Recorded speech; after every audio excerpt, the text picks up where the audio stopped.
श्रोताओं नमस्कार, बहुत बहुत स्वागत है आप सभी का कार्यक्रम युवावाणी में। और युवावाणी के इस विशेष सेगमेंट मार्गदर्शन में आज हम बात करने वाले हैं अर्थशास्त्र, इसका अध्ययन और इसमें रोजगार के क्या, इस बारे में विशेष जानकारी देने के लिए आज हमारे साथ स्टूडियो में डॉक्टर अंकिता गुप्ता जी हैं। आप एसोसिएट प्रोफेसर हैं अर्थशास्त्र विभाग, महात्मा गांधी काशी विद्यापीठ वाराणसी पे। अंकिता जी नमस्कार, बहुत बहुत स्वागत है हमारे स्टूडियो में और इस कार्यक्रम में। जीवन में अर्थशास्त्र का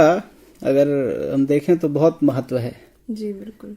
व्यक्ति के जन्म से लेकर के और मृत्यु तक एक तरीके से कहें तो ये दुनिया अर्थ प्रधान है और जो कुछ है वो अर्थ पे ही चलता है। तो इस अर्थ का जो शास्त्र है उसका अध्ययन एक व्यक्ति के लिए कितना महत्वपूर्ण है, पहला सवाल तो मेरा यही है आपसे। भारतीय जो सभ्यता है, अगर उसको हम एक बार को कुछ 4 शब्दों में आपसे बात करें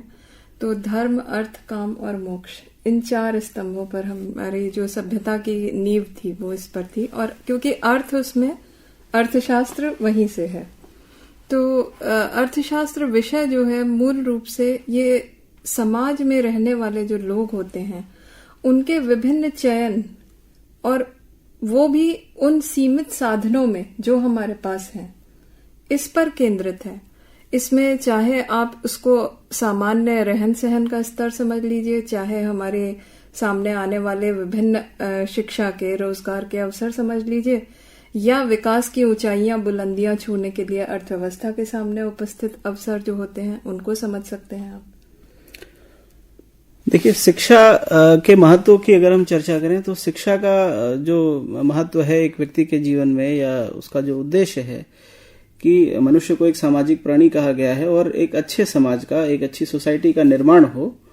शिक्षा का मूलभूत उद्देश्य यही है। लेकिन आज के समय में अगर हम शिक्षा की बात करते हैं तो वो हमें रोजगार के अवसर प्रदान करती है या नहीं करती है, ये काफी हद तक चिंता का विषय है, बहुत जरूरी है। और जिस तरह से देश की जनसंख्या बढ़ रही है, आबादी बढ़ रही है, उसकी तुलना में जो रोजगार के अवसर हैं वो कहीं ना कहीं काफी सीमित हैं। तो जब एक छात्र को या एक छात्रा को अपना भविष्य का निर्माण करना होता है, उस तरफ वो सोचता है या सोचती है, तो उसके सामने जो विकल्प हैं पहले की अपेक्षा निश्चित ही अभी काफी ज्यादा हैं। और उसमें भी आज हम बात कर रहे हैं अर्थशास्त्र की। तो अगर कोई व्यक्ति स्नातक स्तर पर या परास्नातक स्तर पर अर्थशास्त्र को एक विषय के रूप में ले करके और अपना अध्ययन करता है, तो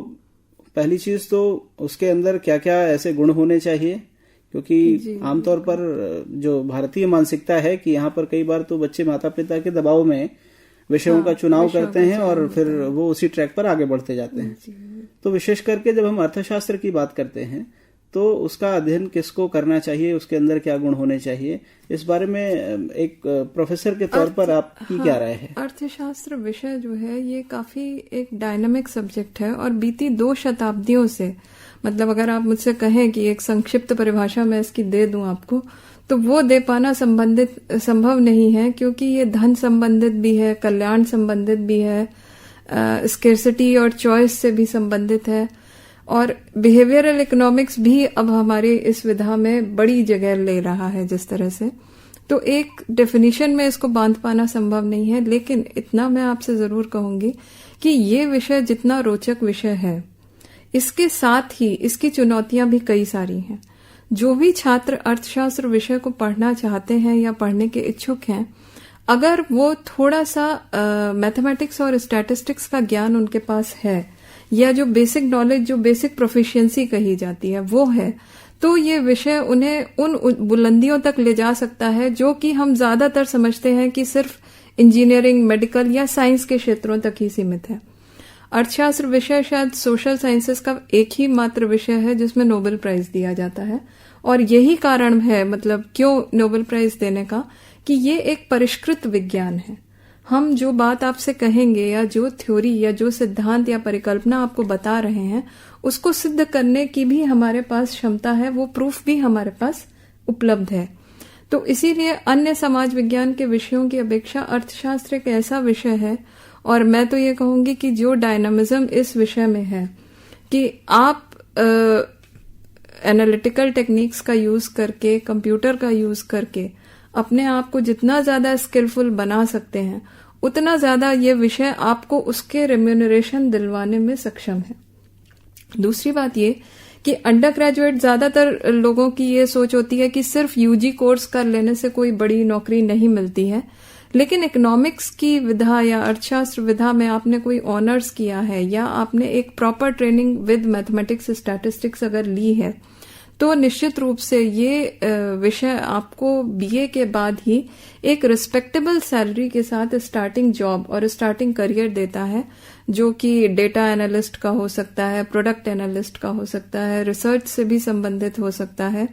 और सबसे बड़ी जो इसमें डेवलपिंग फील्ड इस समय इमर्ज हुई है वो एक्चुरियल साइंसेस की है। एक्चुरियल में हम डेटा एनालिसिस पर ज्यादा फोकस करते हैं, तो जो स्टूडेंट्स स्टैटिस्टिक्स का और मैथमेटिक्स का ज्ञान रखते हैं वो अगर अर्थशास्त्र का अध्ययन कर लेते हैं तो उनके लिए ये एक बहुत बड़ा एवेन्यू है, क्योंकि आज के समाज में हम एक ही व्यक्ति में दो तरह की प्रवृत्तियां देखते हैं। एक तरफ वो बीमा भी कराता है अपने जीवन का, घर के सामान का, और दूसरी तरफ वो स्टॉक मार्केट और शेयर मार्केट, म्यूचुअल फंड में रिस्क भी उठाता है। जहां पर रिस्क है, अनिश्चितता है, वो भी करता है। तो ये इन दोनों चीजों को किस तरह से, लेकिन इसमें प्रेडिक्टेबिलिटी का होना बहुत जरूरी है, और वो एक अर्थशास्त्र का जो मतलब स्टूडेंट है, जो छात्र है, वो इस चीज को बेहतर तरीके से समझ सकता है, क्योंकि उसके पास गणितीय और सांख्यिकीय विधियां भी होती हैं। और इस विषय में मैं आपसे ये कहना चाहूंगी, और साथ ही जो श्रोता सुन रहे हैं इस कार्यक्रम को, कि अर्थशास्त्र विषय को उतना नीरस विषय नहीं समझा जाए कि सिर्फ गणित और सांख्यिकी से है। फिलॉसफी इसकी मदर सब्जेक्ट है, तो यहाँ पर इकोनॉमिक आइडियाज के एनालिसिस का भी पूरा स्कोप है। ये एक ऐसा विषय है जिसे हम कहेंगे कि फुल्ली इंटरडिसिप्लिनरी है। एक तरफ हम पॉलिटिकल साइंस, सोशियोलॉजी, फिलॉसफी और साइकोलॉजी जैसे विषयों को भी इसमें संबंधित कर सकते हैं। दूसरी तरफ हम शुद्ध रूप से जो विज्ञान के विषय हैं, गणित, सांख्यिकी, बॉटनी, बायोलॉजी, इन विषयों को भी हम संबंधित करते हैं, एनवायरमेंटल साइंस, एग्रीकल्चर साइंस जैसे विषयों के साथ। और कॉमर्स बहुत बड़ा हिस्सा है इसमें, क्योंकि हम फाइनेंशियल एनालिस्ट, जो टॉप मोस्ट इसका कहा जाए कि करियर, सॉर्ट आफ्टर करियर हो सकता है, तो और उसमें सबसे ज्यादा शायद रेम्यूनरेशन भी है। जो बड़े अंतर्राष्ट्रीय संस्थाएं हैं जैसे गोल्डमैन सैश वगैरह हैं, यहाँ पर अगर कोई बच्चा इकोनॉमिक्स में एक स्पेशलाइजेशन कर लेता है और उसका एक प्रॉपर अकाउंटिंग और स्टैटिस्टिक्स का बैकग्राउंड है, तो हम और आप सोच भी नहीं सकते हैं कि वो कितने अंकों में सैलरी जो है वो मिल सकती है। बेसिकली अगर देखा जाए तो अर्थशास्त्र विषय जो है ये मुख्यतः उन बच्चों के लिए है, उन छात्र छात्राओं के लिए है जिनको थोड़ी बहुत रुचि गणित में या स्टैटिस्टिक्स में अगर या इसके अलावा आपने बताया कि कंप्यूटर्स में थोड़ा बहुत अगर उनकी रुचि है, तो वो बच्चे इस ओर प्रयास करके और इस विषय का अध्ययन कर सकते हैं। इसमें आपको ग्रेजुएशन के बाद ही अच्छे रोजगार के अवसर मिलते हैं, क्योंकि आजकल प्राइवेट हो चाहे पब्लिक सेक्टर हो, सभी जगह एनालिस्ट की या रिसर्च एनालिस्ट की जरूरत होती है। फाइनेंशियल की बात तो हम लोग कर ही चुके हैं। इसके अलावा भी टीचिंग प्रोफेशन, देखिए जैसे जैसे विधाएं बढ़ती जाती हैं, टीचर्स की भी जरूरत उतनी ही इमर्ज होती जाती है। और अभी भी हमारे पास बहुत स्कोप है कि हम टीचिंग लाइन में भी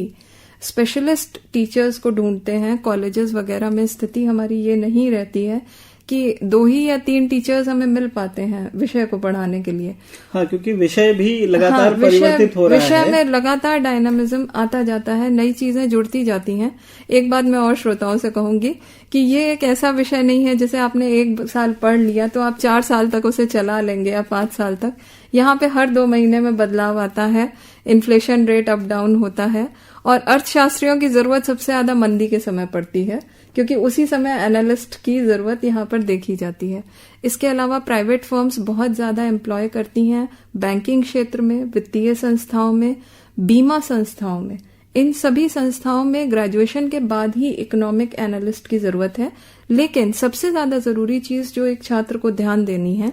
पेशेंस, हार्डवर्क, डिसिप्लिन और कंटिन्यूटी, ये अपनी सतत अध्ययन की जो एक प्रवृत्ति में होना चाहिए, ये अगर विषय के साथ आपने बनाए रखा तो एक ग्रेजुएशन करके भी आपको स्टार्टिंग करियर मिल जाता है। उसके बाद आप अपने आगे की पढ़ाई भी करके और जितना ऊंचा, क्योंकि इसको यूपीएससी में भी एक बहुत इंपॉर्टेंट विषय है, इंडियन इकोनॉमिक सर्विसेज के जो सिलेक्शन होते हैं उसके बाद जो बच्चों को जिसे कहा जाए ना जगह मिलती है, तो वो आपको सीधे national statistical office, central statistical organisation, ministry of finance, इन जगहों पर आपको जगह मिलती है काम करने की, और आप सीधे पॉलिसी एनालिसिस के साथ जुड़ते हैं। जो सरकार पॉलिसी बनाती है आपको उसमें भागीदारी करने का मौका मिलता है। निश्चित तौर पर सरकार की पूरी प्लानिंग अगर हम कहें तो जो लोक कल्याण की योजनाएं सरकार बनाती है उसके पीछे एक फाइनेंशियल प्लानिंग जो है वो बहुत महत्वपूर्ण होती है, और बहुत महत्वपूर्ण लोग बैठ करके उस पॉलिसी का निर्णय करते हैं। तो इससे ये समझा जा सकता है कि इस विषय का महत्व जो है वो न केवल एक व्यक्ति के विकास में बल्कि देश के विकास में भी महत्वपूर्ण है। तो मुझे लगता है कि करियर ऑप्शन तो है ही है, अगर कोई व्यक्ति करियर बनाता है तो बहुत अच्छी बात है, और इसका उसके अलावा भी जो फाइनेंशियल समझ है वो होनी चाहिए एक व्यक्ति के अंदर। और कॉर्पोरेट लॉ में भी इकोनॉमिक्स की बहुत जरूरत होती है, इकोनॉमिक एनालिस्ट की बहुत जरूरत है कॉर्पोरेट लॉ में। अर्थशास्त्र विषय का एक और विधा है जो आपकी बिजनेस रिपोर्टिंग की विधा है, इसमें भी बड़ा प्रयोग है, क्योंकि आजकल मीडिया में या न्यूज चैनल्स में हम लोग चाहे प्राइवेट हो चाहे गवर्नमेंट हो, इकोनॉमिक एनालिसिस के प्रोग्राम्स बहुत देखते हैं। तो इसमें भी करियर अपॉर्चुनिटीज जो बच्चे जर्नलिज्म लेते हैं उनके लिए है, अगर उन्हें इस विषय की समझ है तो वो उसके स्पेशलिस्ट रिपोर्टर बन जाते हैं। क्योंकि अगर रिपोर्टर को सही जानकारी नहीं होगी तो फिर वो सरकार द्वारा प्रस्तुत किए बजट में जो चीजें बताई गई हैं उसमें कुछ का कुछ विवरण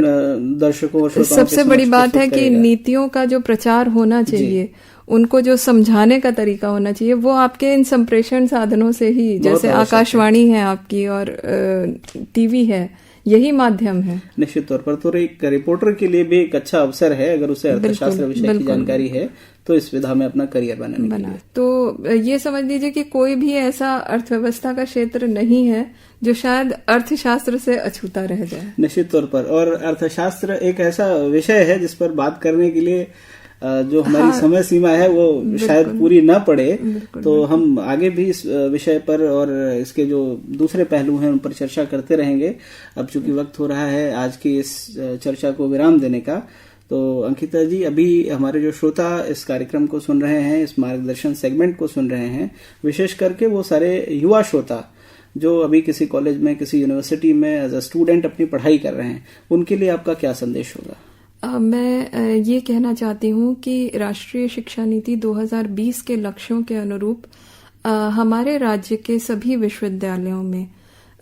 विशेष रूप से इस प्रकार का करिकुलम अब हम लोग डेवलप कर रहे हैं जो कि हमारे छात्रों को वो कॉम्पिटेंस देगा जिससे वो जॉब मार्केट में तुरंत एम्प्लॉयबल हो जाए, जो स्किलफुल ट्रेनिंग है। और इसके लिए महात्मा गांधी काशी विद्यापीठ, काशी हिंदू विश्वविद्यालय, संस्कृत विश्वविद्यालय, इन सभी जगहों पर, क्योंकि मैं बनारस अंचल की बात वाराणसी अंचल की कर रही हूँ, तो इन सभी विश्वविद्यालयों में ऐसी मतलब वो डिजाइनिंग है या फॉर्मेट रखा जा रहा है कि साइंस का छात्र भी अर्थशास्त्र पढ़ सकता है, कॉमर्स का भी, ह्यूमैनिटीज का भी, सोशल साइंस का भी। तो हम लोग इस प्रकार से पेपर्स बना रहे हैं कि आने वाले समय में जो जॉब मार्केट में, जैसा आपने शुरू में कहा था कि रोजगार ढूंढना संभव नहीं हो पा रहा है, तो वो एक लैक्यूना है कि जो जॉब मार्केट को चाहिए वो हमारे शिक्षा के क्षेत्र से मिल नहीं पा रहा है। तो वो चीज मेरे ख्याल से ये 2-3 साल का जो समय है ट्रांजिशन, इसके बाद शायद हम इस समस्या का एक सही समाधान ढूंढ लेंगे। बिल्कुल, अब नई राष्ट्रीय शिक्षा नीति जिस तरह से लागू होगी, जिस तरह से विश्वविद्यालय उस पर काम कर रहे हैं, तो आने वाले समय में निश्चित ही हमें बदलाव उस पर देखने को मिलेगा। अंकिता जी, आप समय निकाल करके हमारे स्टूडियो में आई, आपने श्रोताओं को अर्थशास्त्र का अध्ययन और इसमें रोजगार के अवसर के बारे में जो जानकारी दी वो निश्चित तौर पर युवा साथियों के लिए बहुत लाभकारी सिद्ध होगा। आपने समय दिया, आपको बहुत बहुत धन्यवाद।